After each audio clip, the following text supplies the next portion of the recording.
Hello, everyone. I'm Harvey Brownstone, and today I'm delighted to welcome a veteran Hollywood actor whose portrayal of Officer Ed Nicholson on the beloved TV show Car 54, Where Are You? Made him a household name. Since then, in a career spanning over 6 decades, he's wowed us on the big screen in classic films like Serpico, Death Wish, 3 Days of the Condor, and the Amityville Horror. And he's co-starred in countless TV shows, including Paris, The Dane Curse, Columbo, Kojak, The Twilight Zone, Knight Rider, G.I. Joe, Dragnet, and so many more. He's worked with everyone from Sophia Loren to James Coburn, Kirk Douglas, Robert Redford, Al Pacino, Charlie Sheen, James Earl Jones, and many more. Most recently, he's released his much-anticipated memoir entitled From Harlem Hoodlum to Hollywood Heavyweight. I'm delighted to welcome Hank Garrett to our show. Hank, thank you so much for joining us. Thank you for having me. Hank, I have to tell you, I absolutely loved your book. I read it in 2 days. It's funny, heartbreaking, insightful. It's filled with so many life lessons. What took you so long to finally write your memoir? Well, young lady that I met who fortunately became my wife, Deanna Marie Smith, she was listening to some of the tales of woe and said, "Have you written this?" And I said, "No." "Why?"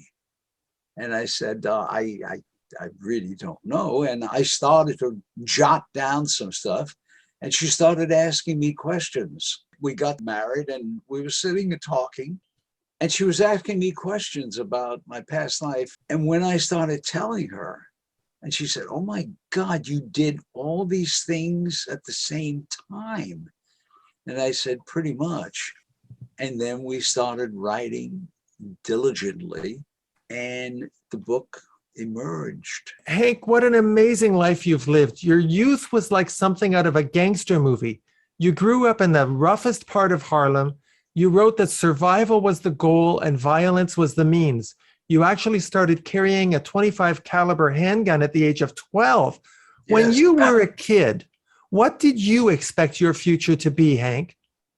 I had no future. It was all survival. If I could, pass the day and come back and go to sleep, then I was successful that day.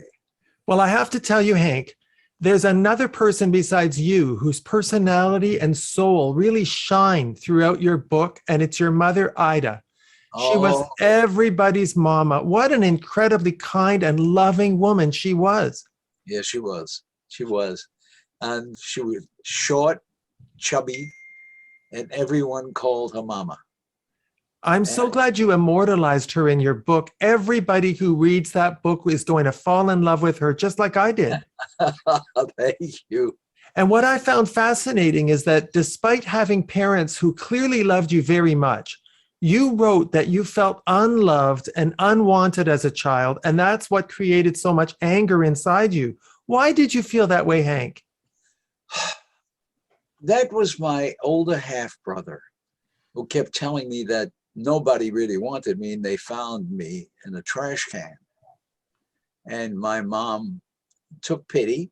She found me in this garbage can and picked me up and took me home.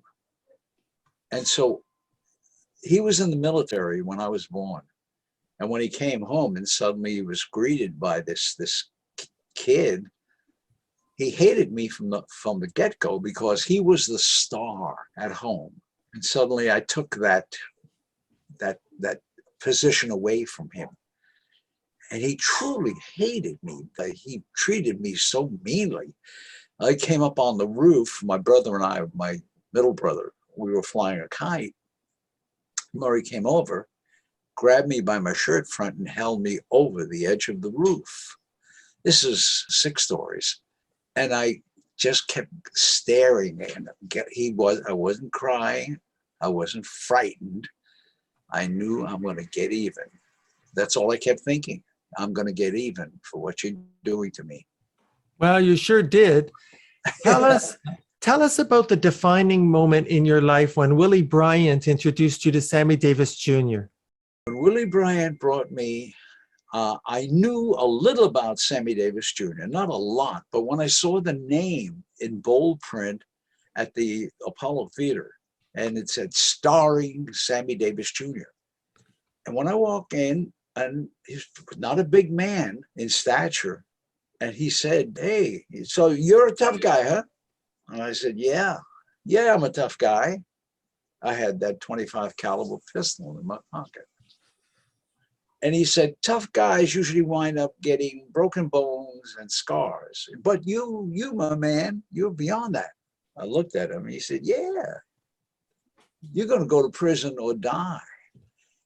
And I swear to you, that gun started getting so heavy in my pocket. It just kept pulling at the pocket. I thought it was going to rip loose and go right through my pocket and hit the floor. And I just kept staring at him. He said, "This is what you're going to do." I said, "What?" He said, "I'm going to get you a gig in the Catskill Mountains." I said, "What am I going to be doing in the Catskill?" Before then, he wanted me to work for an all African-American band. I said, "I'm not a musician." He said, "No, you're going to go work as a band boy." I said, "What? Doing what?" "Put the music out for the different positions. After the gig, you'll collect all the stuff and put it in the right books." And that was Lucky Millender, well-known musician. Okay, I did. And then Lucky came to me at the end of the gig and was at the Teresa Hotel. And he said, "You did a good job, my man." And he gave me $50. $50. He said, "Get yourself some new kicks, shoes." My shoes were torn to shreds. I had a big rubber band holding the sole of the left shoe on. Next day, I went to Florsheim Shoes. I bought a pair of shoes for $15. Unheard of a price. I was getting buried in that. I was going to Tom McCann buying shoes for $1 or $2, if I could buy any. Most shoes I found, I promise you, found or my mother found in a trash can. And it fit. Whether it fit or not didn't matter. I wore them. Boy. When you were 16, you were already performing in the Borscht Belt in the Catskills in upstate New York, and you opened for Tony Bennett, Jerry Vale, Duke Ellington, and many others. What made you decide to become a comedian? I learned to do comedy when I was surrounded by an opposing group. When I was on the street, another gang would approach. And if I was surrounded, I couldn't fight my way out because I would get killed. So I started telling jokes about the neighborhood. And Sam had heard about that. And in fact, at one point he said, tell me some of those stories. And I told him, he said, "I want you to go to the Catskills and I want you to watch Buddy Hackett and a bunch of other comics like that.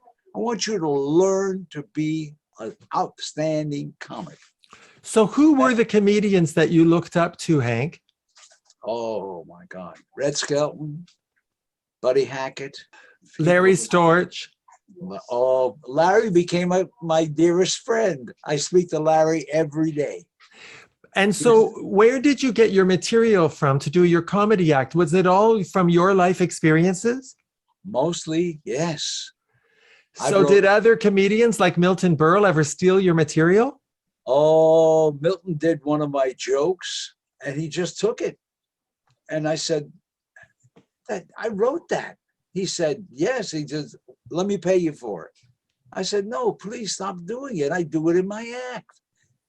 And it was something that I wrote about what my mentor, Gene LaBelle. Gene LaBelle was my mentor when I was wrestling. And I said, Gene was driving along on the 405 and he got a call from his wife. And she said, "Gene, please be careful driving on the 405. I just heard there's a car going in the wrong direction." And Gene said, "One car? There are hundreds of cars going in the wrong direction."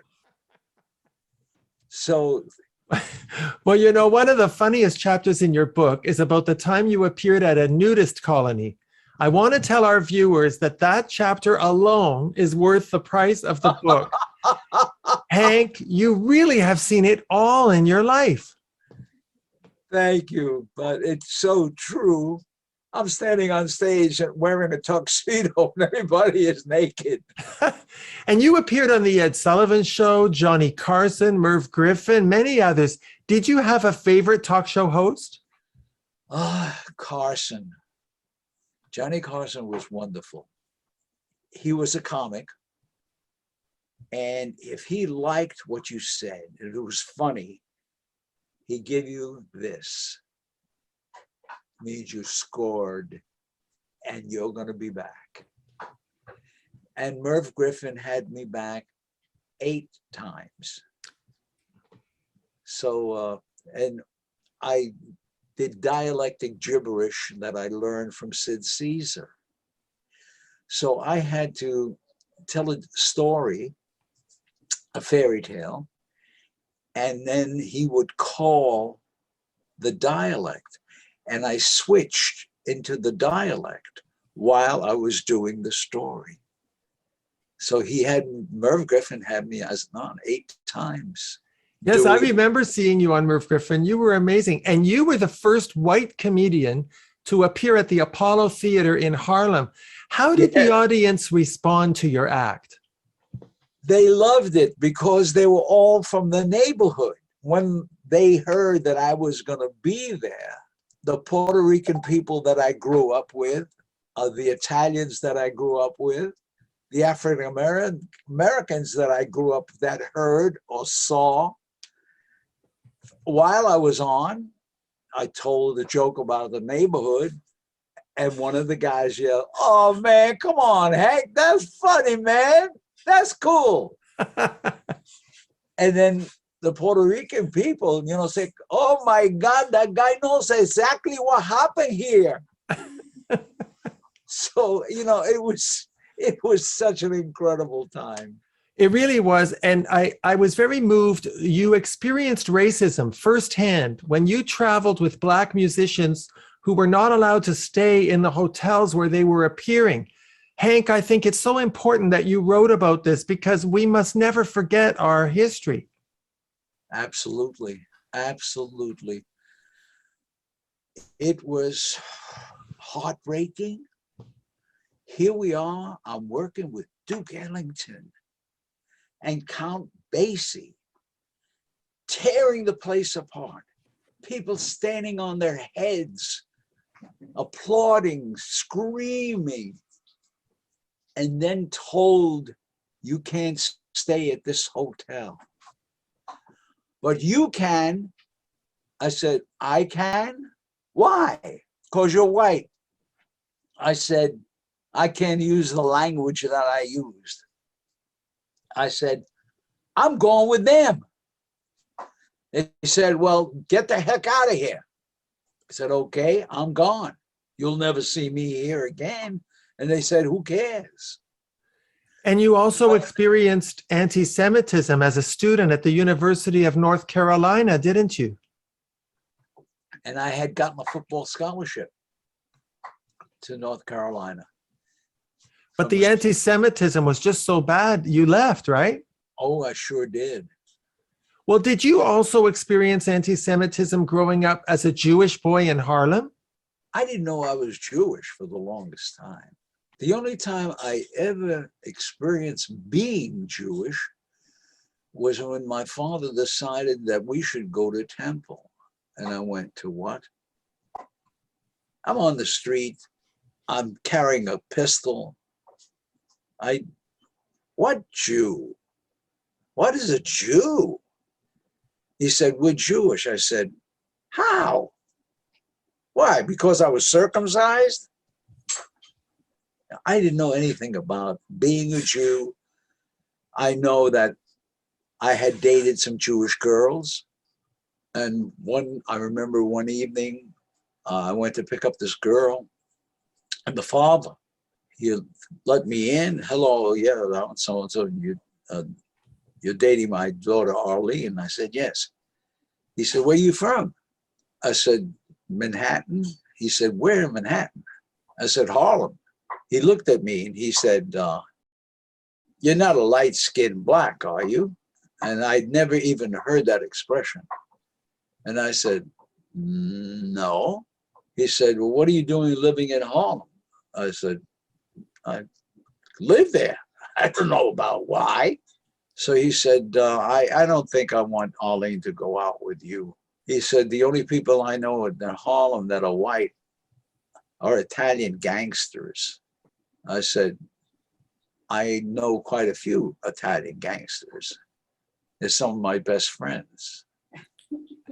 He said, what? I said, yes. I said, and I know a lot of light-skinned black people that are also very close friends. He said, no, no, no, no, please leave. He threw me out. Wow.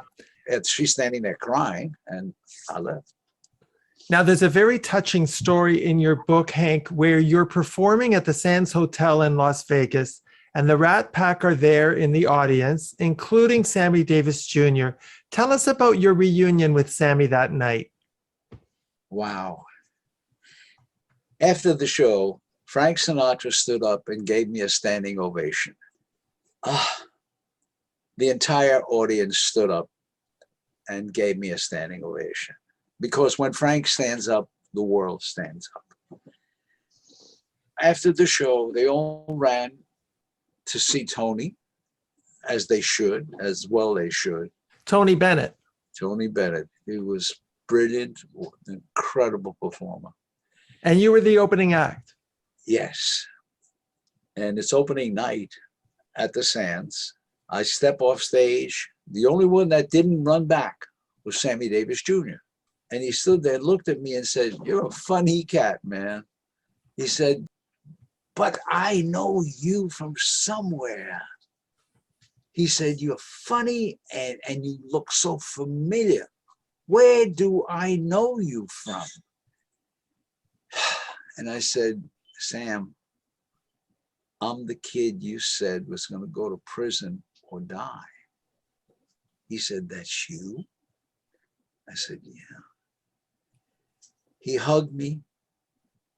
We both stood there and cried. We sobbed. Really? Just holding each other. And he said, oh my God, my man. I said, no, you're my man. If it wasn't for you, you're right. I would have gone to prison or died. Well, you were really quite a kid, though, you know, Hank. You were very gifted in powerlifting, bodybuilding, and karate. You got your black belt at the age of 16. In 1958, you won the Junior Olympic powerlifting competition, which led to your professional wrestling career. And while you were doing that, you were also going to high school, studying acting, and appearing as a comedian in the Catskills. How did you manage to do so much as a teenager? Well, that's one of the things that Deanna Marie kept saying. I started training Taekwondo Hapkido at the age of 11. A gentleman came through the neighborhood, and his name was Min Pai. And he asked to train little ones, the kids, hoping to entice the older people to come and train with him. I trained with him for years. I wound up getting my first black belt through Min Pai. And when I was doing that, I wound up training with the 62 and 63 national champ in karate, and which led to my training with some of the greats in martial arts. I was going to high school at the time. I was able to use my strength, the strength that I developed training, because I was training very, very strenuously. I started lifting at 13. Myself and Hector Torado and Joe Meneses, we were on a roof training, and we were pumping pretty good. And because my genes, I really started to get very big. No drugs, didn't know about drugs or care to. All this while I was in high school. Now I got very strong because of pumping iron at 13, and I continued. And when I went to high school, DeWitt Clinton High School, I tried out for the football team, and I was picking guys up and throwing them like they were leaves. A lot of people may not know that you were inducted into the Professional Wrestling Hall of Fame and the Martial Arts Hall of Fame. You must be so proud of that, Hank. I really am. And then you were a passenger in a horrific car accident in which the singer Mickey Rivers died. You were in a body cast for 8 months. On top of that, your fiance dumped you, your dog passed away, and your father destroyed your wrestling wardrobe. And you got through all of that. You've been a real fighter and a survivor your whole life, Hank. Boy, yes. It was a nightmare. But you got through it. Oh, yes. And then I was shocked to find out that for just a few months before getting cast in Car 54, Where Are You? You were a real New York City police officer. Now, given all of the negative experiences you had with the police as a young man, as a youth, what made you want to be a cop? Because I thought I could make a difference. I thought I could be a cop that doesn't beat up kids on the street to get information. I thought I could be an influence. I tried so hard. I had a partner, an older officer. And when I witnessed the things that I did see, it started to sour me. Well, maybe that's just as well, because you wanted to be an actor. You were already a performer as a comedian. And then in 1961, at the age of 20, you landed the role of Officer Ed Nicholson in Car 54, Where Are You? Co-starring with Joey Ross, Fred Gwynn, and Al Lewis. Were you intimidated working with senior actors who had so much more experience than you? Oh, oh yeah. Oh, yeah. In fact, when I went in to meet Nat Hiken, who created the show, I sat there and he looked at me and he said, "You're Ed Nicholson." And I said, "Oh, no, I'm Hank Garrett." And he said, "Just the kind of dummy I'm looking for. Nicholson is the character I want you to play." Well, how did you handle sudden fame at the age of 20? I was so lucky. Suddenly I was presented with a script and I didn't get a moment's sleep that night. And I remembered a couple of things. I had studied with a gentleman named Paul Mazursky, just a private group. And he just said, "Give life to the character." So I created Nicholson. I gave him life. I created a background for him. I created his current life, and he was a go-getter, didn't know it. And so each time I came into the studio, it was like, oh my God, it's Wonderland. In fact, the first day we were at the studio in the Bronx. It was the Biograph Gold Medal Studios, where they did silent movies. And I went up into the attic and I found pieces of wardrobe from The Perils of Pauline, an old silent movie. And I found Jotfers and all kinds of wonderful things. And I was just looking at all these wonderful things, thinking, oh my God. And one day I was shooting and I heard a female voice. Now, we had no females on the set. And the female voice said, "Too much noise, too much noise." And I thought, that's got to be one of the people from the past. Wow, it probably was. And Car 54, Where Are You? Was a pioneer show in several ways. You had many black actors on the show. You Yes. had guest stars, which was a very rare thing at that time. And professional boxers got a chance to act on the show. So why was the show canceled after 2 seasons when it was extremely popular? I watched it every week as a kid. Nat Hiken, God bless him. He was a big fan of fighters, and he didn't care what color you were. If you had talent, come here. Let me embrace you. And so we met everyone. I did. I was enthralled. We got some really nasty mails from some people, and we got glowing mail from others. But the show was extremely popular. I just don't understand why they canceled it after only 2 seasons. Joey Ross was very difficult to deal with. Really? He became a star in his own head, and he drove Nat Hiken absolutely crazy. In fact, he was the cause of Nat Hiken's heart attack. And because he would show up not knowing his lines. One weekend, he took the car and went exploring. They found the car parked in front of a house of ill repute.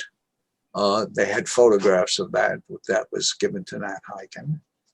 So he took the car, no permission, and he was zipping around the city with car 54. Wow. He So showed- irresponsible. It's so unprofessional. He was totally unprofessional. And, you know, I just find it so interesting that in your career, you've played a police officer many times in Car 54, Where Are You? In Paris, Columbo, Harry and Tonto, The Boys Next Door, The Jazz Singer. When you were not playing a bad guy, you were playing a cop. Isn't that amazing? Somebody had a sense of humor. I'm telling you. And then I want to ask you about 3 Days of the Condor. You won the New York Film Critics Award for your portrayal of the killer mailman. Your fight scene with Robert Redford is widely considered to be the best movie fight scene of all time. Robert Redford ended up in the hospital with a broken nose. I know it was an accident because of the slippery floor, but you must have felt terrible about that. Oh my God. In fact, Bob had called me the day after, and he said, Hank, wait till you see the fight scene. Oh my God, it's got to be the best. And he said, oh, and by the way, you broke my nose. I said, what? He said, yeah, but don't worry about it. My nose has been broken so many times, it really doesn't matter. Yeah, but a lot of people don't know that Robert Redford was not the only one injured from that fight scene. You got a hernia, didn't you? Yes, yes. And talking about fights, you were invited to spar with Elvis Presley in Las Vegas. Now, you wrote that that was your most memorable fight. I can't imagine you sparring with Elvis Presley. I was appearing at the Sands, and I got a call. Mr. Garrett, would you do Elvis Presley the honor of sparring with him? I said, you want me to give Elvis the honor? I said, okay, I'll give the kid a break. So, and he rented a ballroom for us to spar. In he comes with his entourage. I can imagine. Oh my God. I look at the door and he's coming through. I'm standing there. I got my $1.95 outfit on, my gi. It's in shreds. He walks in. He's wearing a $25,000 outfit. The right leg said Elvis, left leg says Presley. And it's sparkles and, oh my God, fringes. And I'm looking. I see he's not going to spar in that. He took that off and he had his gi underneath. Now he walks up to me And I said, hello, hi, how are you? So he referred to me as sensei, which is teacher. And I said, Elvis, you don't refer to me as sensei. We're both of equal rank. He said, oh, okay, sensei. I said, and he says to me, sensei, may I ask a favor? I said, sure. He said, please don't hit me in the face because I've got a show to do tonight. I said, okay, listen, and don't hit me in my face because I too have a show to do tonight. And he said, sensei, if I hit you in the face, it would be an improvement. And I said, you know I'm going to kill you. You know I'm going to kill you. You are just the best. Now, you've been in some of the most iconic films and TV shows, some of which I mentioned in my introduction. But Hank, who were the actors and the actresses you most enjoyed working with in your career? James Earl. Well, Paris was such a great TV show. You and James Earl Jones had such incredible chemistry in that show. Yes, we loved each other. We were good buddies. Oh my God. I guess Robert Redford would be another one that was one of your favorites. Redford, always a gentleman. And Elvis was every bit a gentleman that you can possibly imagine. He was never a star. He was a guy. He was a friend. Very respectful. Oh my God, there were so many guys that I adored. And of all the roles that you've played in the movies and on TV, do you have a favorite role? Because I can tell you my favorite role of yours was in Paris. Yes. I enjoyed Condor. Oh, the mailman. In fact, later on, we were taken to Vegas and I received a special award, which just blew me away. And the award was best fight scene in film ever. And it is, and it really is to this day. Oh yeah. Oh, I got to tell you an award I just received. I'm not bragging. I promise you. Go ahead. At your stage in life, you're entitled to brag. I went to Vietnam.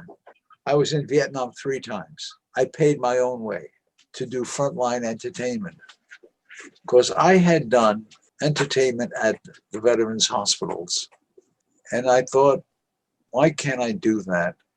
Bring these kids who are putting their lives on the line a moment or two. Anyway, this is the award. Oh, wow. And the United States Marine Corps.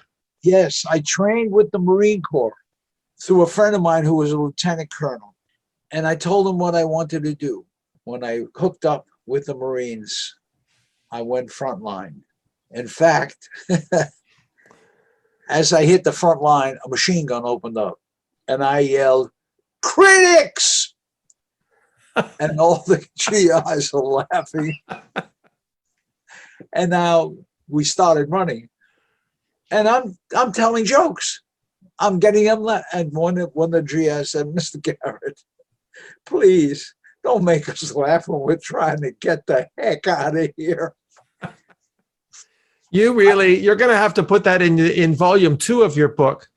Okay. And another thing that people don't realize, you've done some amazing voiceover work on the Garfield show, and you're the voice of Dial Tone on G.I. Joe. Yes. Did you enjoy doing voiceover work as much as appearing on the screen? Oh, absolutely. You did? Absolutely. Yes. It gives me a chance to do all different voices. And I got to tell you something honestly. Going back to Vietnam, Deanna Marie and I have raised over $60,000 for wounded GIs, disabled American veterans. That is quite an achievement, and what a contribution. That's very, very admirable. And, getting back to your show business career, your book makes it clear that show business is a very tough and sometimes brutal industry. You've had some jaw-dropping setbacks. The cancellation of Car 54, Where Are You, after 2 seasons, the Yes. cancellation of Paris, the disappointment connected with Barbra Streisand's manager, Marty Ehrlichman, Oh, God. getting cheated out of a part on Barney Miller. When you look back at your life, Hank, are you happy with the career you've had? Oh, absolutely. There are times that I'm feeling a bit depressed. Really? Oh, God. Yeah. The book, when it came out and suddenly COVID-19 hit, and we had expected the book to really take off. We have a publicist who's the best. And we were suddenly, oh, God, what's happening? And I was very, very depressed about that. It's a good book. People talked about it. It should be a movie. Absolutely. I have to tell you, that's why I wanted you on our show, because the book is incredible. What you've lived through, it's not just a history of Harlem, Hollywood, but you have overcome so many obstacles. I want to ask you, do you believe in destiny, that the things that happened to you in your life were meant to be? Yes. You do? Yes. Yeah. Oh, yes. Are you a spiritual person? Yes. Yes, I am. I believe so. God sent me an angel, Sammy Davis Jr. Oh, Now- yeah, very much so. Now, the Anna Marie had set up a bunch of stuff. I go to prisons and I speak to children. I mean children from the age of 11 to 17. And I talk to them and I say, look, I was there. We show them a clip of Car 54, which they've never seen. And she does the introduction. They look at Car 54 and I walk out. You were here? Yes. But God sent me an angel. And there are angels out there waiting for you. But you've got to be ready. You've got to be ready to listen, not just with your ears. You've got to listen with your heart. Well, you've had some tremendous heartaches and pain in your life, especially the tragic loss of your son in a motorcycle accident. Yes. And that inspired you, I'm sure, to connect with kids that are at risk, like you were at risk as a young boy. Yes. Yes. In fact, we have a thing we're working on, and it's Hankster's Kids. And this is what it is. Oh, what is that, Hank? This is a picture of my son that I lost. God bless him. Oh, dear. Thank you. And this is me as a child, a sketch. And You know, you have not aged. Thank you. What we want to do is create a place for kids. Get off the street. There is a place off the street. Come to me. Come to us. We'll help you. You're having problems. Let's talk about it. You're hungry? Here's food. You want a place to be comfortable? Here, there are games to play, people to talk to. Get off the street. Well, you know, Hank, when I look at your life, and I read your book very, very carefully, as I'm sure you can tell, Yes. I know that you give Sammy Davis Jr. an enormous amount of credit for lighting a fire under you. But I wonder whether you really appreciate how much motivation and drive you had to follow up, to use comedy the way you did, to train well enough to be a professional wrestler, and then to get yourself into show business. You were a professional police officer. You are a remarkably resilient person that your mom, Ida, and your father created. Yes. You know, I don't think that that's something that's easily found. It isn't one conversation with a celebrity that can create the person you became. I don't know whether you give yourself enough credit for having it inside you, that fire, that determination to make something of yourself, which maybe was planted by that horrible brother of yours. Wow. I never looked at it quite that way. But I did when I read your book, and I read very carefully about what your brother, who was really very mean-spirited to say these things to you, you were determined to prove that you were going to be a somebody. And in a strange kind of a way, he was a bully, but he motivated you to be so determined to succeed. In a way, we have to thank him. Wow. Wow. I never looked at it quite that way. Truly. Well, I couldn't wait to meet you so that I could give you my 2 cents worth for whatever it's worth. Thank you. Well, Hank, you've lived such a full life. It's been a real pleasure to have you on our show. Your book is an absolute treasure. I loved it. I highly recommend it to all of our viewers. If you don't read another book this year, you must read Hank Garrett's From Harlem Hoodlum to Hollywood Heavyweight. Exactly. They can get it at Amazon. And everywhere that books are sold. Thank you so much for taking the time to come on our show. I feel like I made a new friend. Thank you. Thank you. Thank you. And I truly, truly enjoyed speaking to you. And you're so cool and so bright. And wow. Well, it's not every day I get to interview a Hank Garrett. You are what I call a mensch. Ah, thank you. Thank you so much. Our guest has been veteran actor and author Hank Garrett. My name is Harvey Brownstone. Thank you to our producer, Steve Silver. Thank you all for joining us. See you next time. Remember to subscribe to the Harvey Brownstone Interviews YouTube channel. And be sure to check out more great interviews with Harvey Brownstone on harveybrownstoneinterviews.com.